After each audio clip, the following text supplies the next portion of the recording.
Good morning, everybody. The Rev here. It's time for a cup of coffee with Jesus. Hope you're doing well today. And some good coffee. And some good Jesus, too. Hey, I was reading this morning in Romans. And it's Romans 12:2. And I believe this is a New Living Translation. I usually read the NASB. That's my go-to. But I was reading in this, and I love the way it put it. It's Romans 12:2. It says, "Don't copy the behaviors and customs of this world, but let God transform you into a new person by changing the way you think. Then you will learn to know God's will for you, which is good and pleasing and perfect." I just like the way it was put, that it's just like if you allow God to change your mindset, then you can fully see what he's asking you to do and what your giftings and your callings are. You have a better perspective of what those are if you are thinking with the mindset of Christ.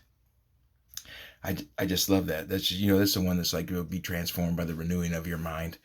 But the renewing of your mind is changing the way you think and getting a more heavenly perspective in the way you think. I just love that. Don't copy the behavior and customs of the world, because we're not to be like the world, but let God transform you into a new person, the one that he wants you to be, by changing the way you think. When you learn to know God's will for you, which is good and pleasing and perfect. His will for you is always perfect. And yes, it is his will for you to prosper. It's his will for you to be healthy. It's his will for you to be whole. That is his will. I'm just telling you, that is his will. But it's like, do not copy the behaviors and customs of the world. It's pretty simple.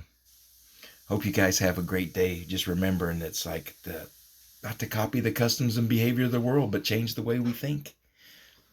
There's plenty of days where I have to remind myself of all kinds of stuff about vain imaginations and take my thoughts captive, because my thoughts are starting to be more like the world. And I have the ability to take them captive. Is it easy? Not at all. But it's doable.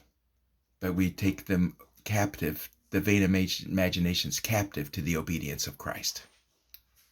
So you guys have a good day. Always remembering that Jesus loves you. I love you. Absolutely nothing you can do about it. Go change your thinking today. See you soon. Goodbye.